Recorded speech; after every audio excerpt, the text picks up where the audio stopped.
Now, spot illustrations are fun just left as they are. I mean, or if they're real simple drawings, and so they could be just drawn over a color field, or there's a lot of things you can do with them, but the most fun thing is to get out your water media and to make each of these just a fun little colored picture, a little picture of the world. We're going to talk a little bit about color and water media now, as it's appropriate to spot illustrations, to, in other words, these little small drawings.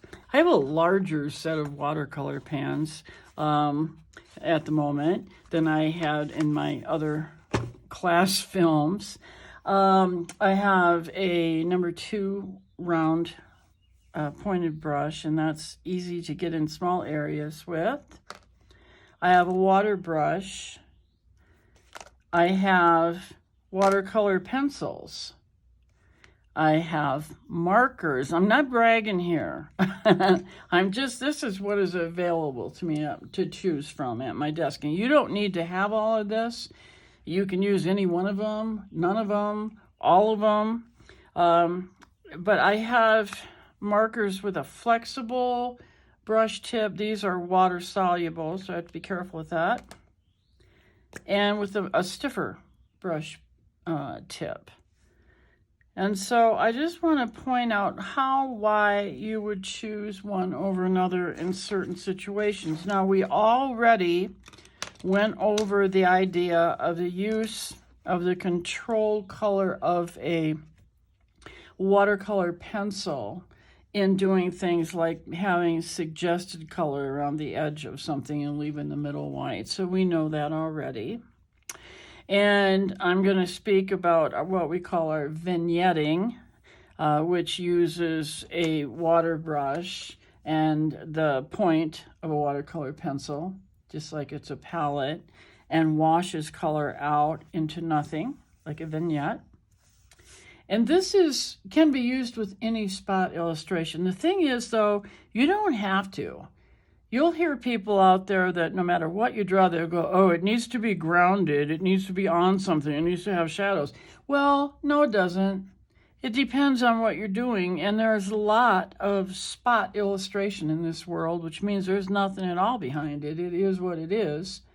And it's used to tell a story in the middle of other things and in the middle of type and all of that. So the choice is totally yours. What vignetting does, if you use the same color, if you don't use the same color on a page, it doesn't do that. But if you were to have several spot illustrations on one page and you use this same color vignetting around several of them, you do tie the page together. And that is a benefit. But you'll notice right here, we have the gold and here we have the blue, and that wouldn't be tying anything together, really, if that's what you were trying to do. So not necessary, but good option if you want to do that. It's also good for like ground cover and other special effects things. So the number 2 brush is very good size for using pan watercolor in a small space, but some spaces are so small that you want that itsy bitsy little tip of a marker like this. Like, for example, the leaves right here. And I might go back and even pick that up, because I like to pick up highlights. I might even go back and pick that up to give a little light area to it, but you don't have to, but you can. You see what a water-soluble marker will do. It'll pick I'm going to pick this up and show you. Okay, you see how the light area makes the leaf look more three-dimensional. So that was that choice. So as we go, I'm not going to paint everything in front of you because I don't want to keep you around for 2 days. But I'm going to point out where things work like I just did right here, and what's the best choice for certain areas of things. And when I'm doing my grass that I put around the bottom of poles, I like to get a nice grass color, and I like to use the watercolor most often, the pan watercolor, although there's nothing wrong with using the marker like we used on the leaves either. And then with my little pointed round brush, my number 2, I just stroke down on the grass like so. And then I wet my brush and clean it, and I kind of let this spread onto the ground and kind of creating the concept of it being a good grassy area. I did think that was too yellow, and so I went for a better green. Come back and do the same thing. I'm going to do a little lifting in the grass itself to give it some 3D kind of effect. And then do the same thing. Kind of just blur away the bottom in a loose kind of way that makes it look natural.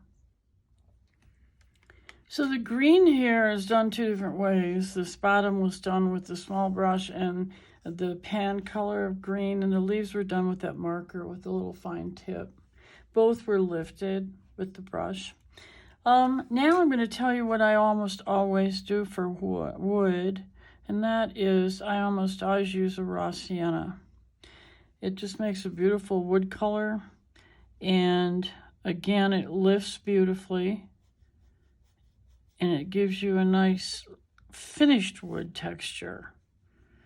Now, it's not like a rustic wood texture, and we'll look at that in a minute, how we indicate wood grain.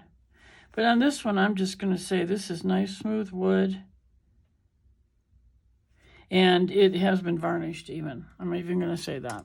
So that the raw sienna just gives us that really nice, natural wood look. So I painted this with the raw sienna as well, this pole, but now I'm going to take a darker brown and a really fine tip. It could be a fine liner, it could be a marker with a brush tip, but you're going to make the finest little squiggly lines that you can. And they can cross each other and even make little knot hole things, and give a wood grain to it, which is a rougher looking wooden post. I think I'll add a little shadow area down here where the grass is on it. So you see the difference between the finished, painted, varnished look and the wood grain look. A raw sienna is a wonderful color, but it has a large pigment particle size, and depending on the manufacturer, it can go on streaky. And if this happens to you only because you're in a very small space with a spot illustration, you can re-wet your brush and go in with plain water and smooth that puppy out. Now you, on a big wash or something, you could never do this. And this is still wet when I'm doing it. But because it's a small area, I'm going to come back and I'm going to lift any problems. But I can get all those brush strokes pretty much to smooth away. And what's left is kind of the texture of, that kind of paper is not the smoothest thing in the world anyway, color-wise. But it makes a good color for manila envelopes as well. But a better color for things like brown paper packages is another really common color, which is raw umber. And raw umber is just a little dirtier of a brown. It's not as golden, but still nice. And if you look at your latest Amazon box or whatever, you're going to see that this color is a pretty good match to most corrugated. She puts her hand right in the wet paint. I'm going to turn it so I'm working this way. Most corrugated cardboard is going to look real good. And again, you can get streaks, and it depends on the pigment load, which depends on the manufacturer. But you're in a tiny space, so smoothing that out and lifting it a little should not create a problem for you. And you see, you're kind of getting a good look of either brown wrapping paper or the cardboard that these boxes are made of.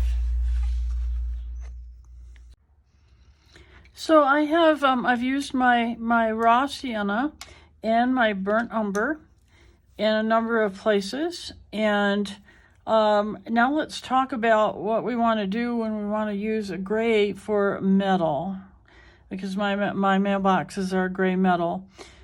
And there are a million combinations of colors, complementary colors particularly, that will make grays. They are always, in my estimation, too warm, meaning they're more of a brown gray than metal is. And so the gray is something I will either use a clear water with the tiniest speck of black in it, or if I find a good tube color, I will always buy the gray that's my favorite. And I'm going to point out to you what I've used here and what I use in an awful lot of my metal spot illustrations and other things too, is by Sennelier. I don't even know how you say that right, but that is the company, and the color is called light gray. And if you add quite a lot of water, this is the gray that you get. So I always mix a little wash of this to use it, because otherwise, you see the color in the pan here, it goes on really, really dark, and it doesn't pick up very well. It's good for when you need really, really dark gray, but it's a nice blue, cold gray. Another favorite of mine is by Holbein, and it's this one right here, and it looks like this in the pan, and it is called Gray of Gray. So of all the grays out there, the most neutral and the most useful for tin and silverware and metal signs and metal mailboxes, etc. My favorites after a long time of looking are those two. Now, when you have an item that's supposed to be white, you don't like to just leave it white. You want some kind of shadow on it. And then that's always a choice for people between a gray and a blue. And so what I've ended up with as my favorite, and I use it almost all the time, this is a Caran d'Ache brand watercolor pencil, and the color is 145, I think. It is called Bluish Gray. And it's kind of the perfect go-between. And I have used it over here. That's what I was doing my vignetting with. So it makes it kind of a nice neutral sky thing. But it also is really good on what is supposed to be white paper. So again, like I did on the stars, I am putting just a thin line around the inside of the line that defines the envelope. And not much, because I want it to look white except for a little shadow. Okay, and then I'm bringing in my water brush.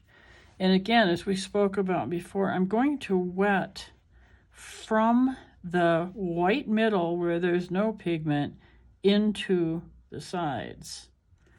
And I'm even going to dab and pick up, because I don't want to overdo this and make a blue envelope. I mean, you can have a blue envelope, but that's not my intention here. So I want to just bring the water into it a little bit, just enough to get it to not look like a pencil mark and look like a shadow.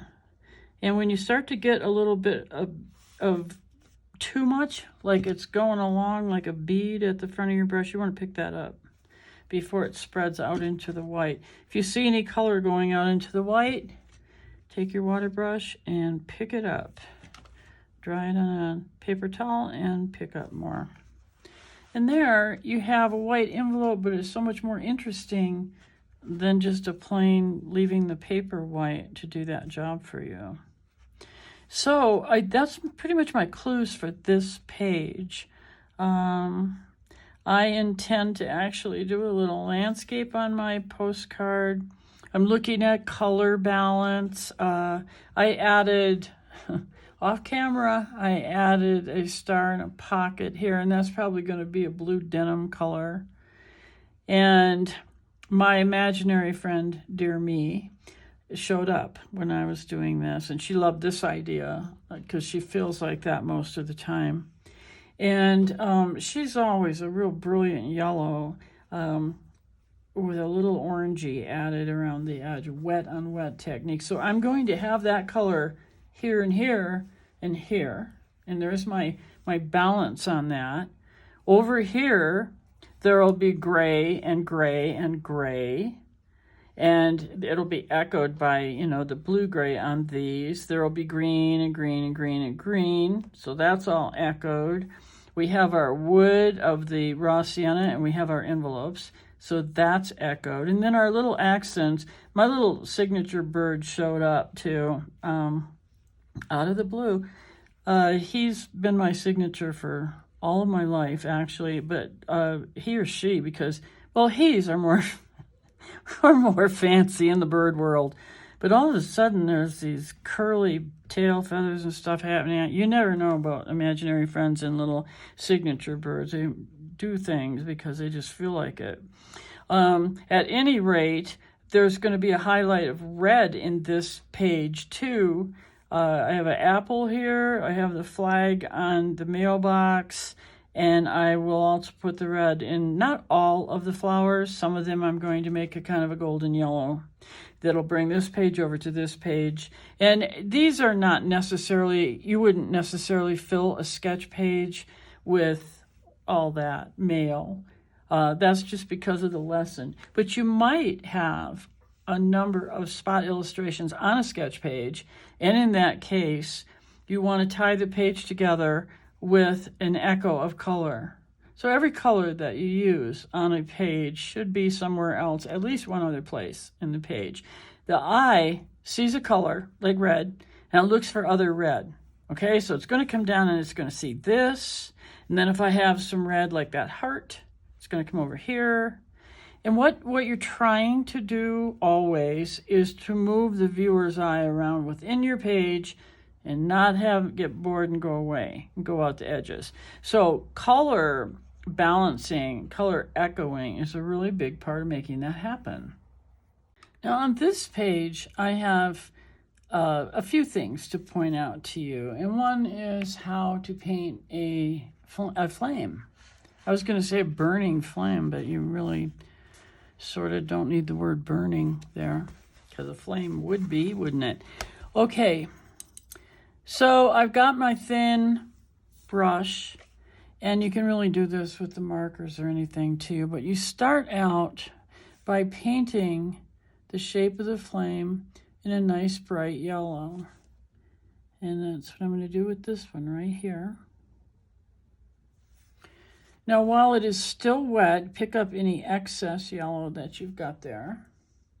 And while it's still wet, I'm going to get a little bit, you're not seeing the paint box here, but I'm going to get a little tiny bit of orange. And not much, because all I'm going to do is touch the area at the bottom and let that orange spread a little bit up into the yellow. I'm going to pick this up and try to align it and hold still so you can see. You see how the orange is going to just travel up there a little bit. Okay, and then finally, we're going to go to a red, and that is a tiny little bit, but the red is the hottest part of the flame, and it goes down at the very bottom. I guess I didn't get enough to even see there, being too chicken about it. It goes down at the very bottom and it'll spread up into your orange and into your yellow. When you have a realistic looking flame, that is really what they look like. So that can happen on all your candles that are burning. And I wanted to teach you how to do a water drop. So I'm going to get my blue water. Any blue will do, but your greener blues, in other words, the ones that are trending toward turquoise and not toward purple, are better because water kind of has that cast to it of kind of a light green blue. And so I am going to get cerulean here, and I don't want it real dark. So I'm going to make a little wash for myself of just enough. You don't want too pale or you're not going to be able to do this shadow highlight thing that we want to do. But you don't want to come out of there that deep or you're never going to get your highlights in it. So we want just to be where we're going to be able to get a shadow and we're going to be able to get a highlight. We're going to use our lifting technique to do this.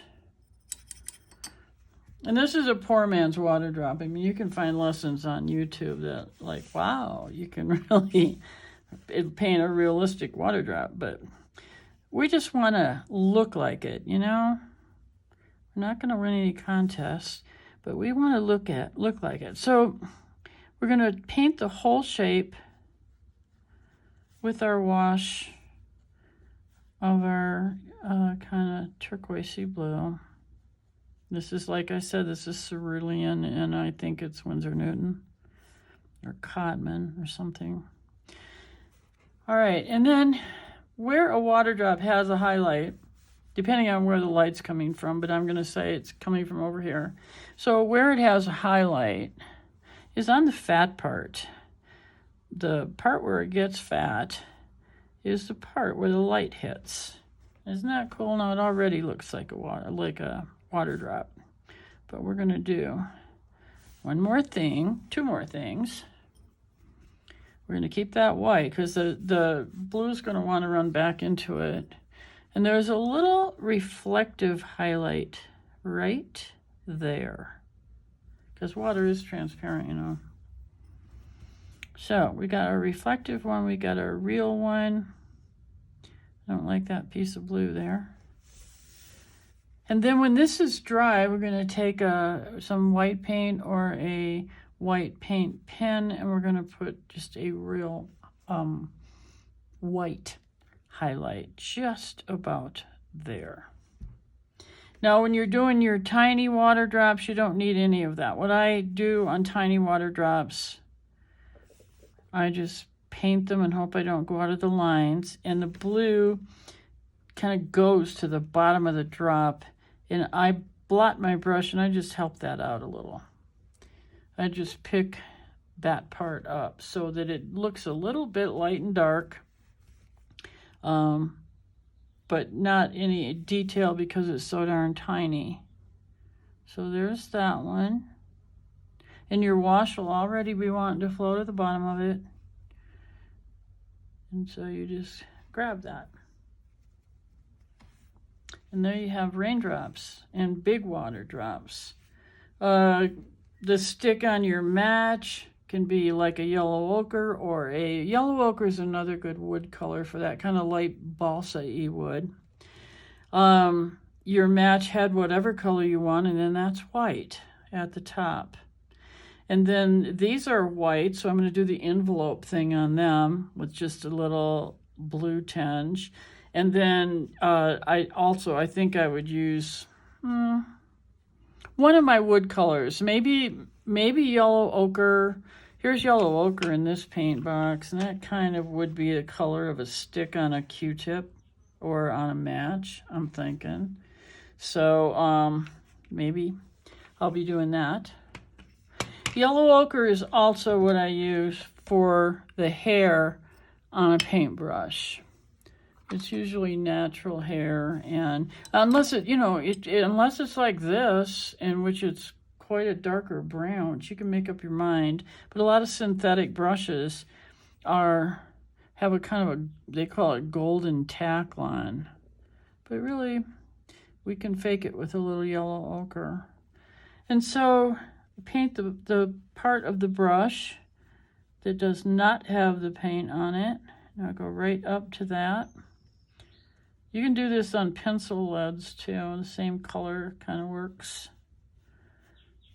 Okay, and then I'm going to go in there just like it was a water drop.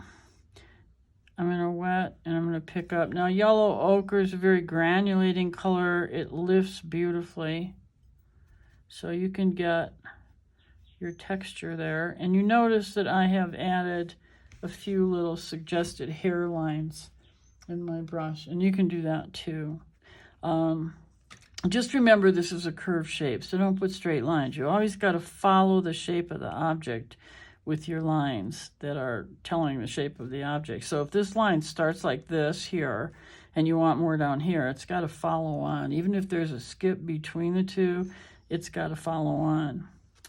And then my light bulb is going to be, I'm going to use a yellow or a real bright yellow or something with white in the middle. I'm just going to, I think I might, I mean, most of these kinds of light bulbs are incandescent, or were, and so they were a very warm light. So yellow is the best thing. It could be done with blue, like our star thing could be, but that would be very cool light and more unusual. They call it daylight now, but they do it mostly with a fluorescent interior. And the only other thing is that we have this ferrule that holds the brush hairs will be our silver. And you will pick up a highlight, keeping the light from that side, just as a stripe up this, but not a straight line, because again, it's not the shape of this. And we have to, with any highlight or any shadow line, we have to pick up along the shape of it. Same thing on the brush, and the highlight would be basically follow on from this, but there is more of a curve to this. So you echo the shape and keep the highlight going in harmony with the shape of the object. So that is pretty much my set of clues for colors for these shapes. And I'll be showing you my finished product. I promised to show you my finished spot illustrations, and here they are. I also wanted to point out that, as you noticed in the lessons, like I go away to clean up and ink things, and I come back and there's other pictures on the page. And I want you to, that'll happen for you, and I want you to pay attention to that process, because when we are drawing and painting, we have a door open to that part of our brain that is creative, and it likes to think up new ideas or new ways to do something with the idea that you're working with. And that is coming in, and don't shoo it away so you can concentrate. Listen to it. You have all the time in the world, really. And so if, when you're talking about this, you think of an old song and you think about drawing a star in a pocket, go for it. If your imaginary friend, if you have one, if she shows up, she's got stuff to say. This one thinks she's a princess. Therefore, speak loudly and carry a small stick. She doesn't say there has to be a star on top of it, so it's a magic wand, but you get the drift. And so I pointed out the colors that I was using over here, and here's how it all turned out. And we have a lot of color echoing, blue and blue and blue and blue and yellow and yellow and yellow, you know, and so on. I made these flowers yellow to pull that in. That all helps the harmony of this page. It would be really unusual that you would ever do a page with all of these male type spots together, but you could use parts of this large and small on any kind of a page that's telling the story of your life. And then over here, I didn't vignette anything. I just left everything as a pure spot. And again, I tried to echo some color around. I added with a little white signal. This is really, if you're going to make little white highlights, this is most people's favorite pen. It is SIGNO. That would help if I did this. Anyway, it's a white gel pen. It's not waterproof or anything like that, but it is really good for making this kind of little highlight, because if it's too much when it gets on there, you just take your water brush and you can just, you know, basically you can make it disappear, or you can lighten it up and make it less, you know, obvious and looking more normal. I did do what I suggested. I took one of my paint boxes, and every leaf on here is a different green from that paint box. So that's a great way to make, you know, big color charts for yourself. So I'm going to end off here by taking a pretty long still shot of both of these spreads, and I'm going to suggest that you take this opportunity, with my hands out of the way, to do a screenshot of this, and when I turn the page, of the next spread. And that way you will have a reference at hand for color and reminders of how the water media is used to paint these kinds of spot illustrations. And here is this spread, and go ahead and get your screenshot happening, and then tuck these screenshots away or put them on your iPad or whatever to use as reference when you are painting spot illustrations. I hope you've had a great time with this class. I have, and I'm off to draw more spot illustrations.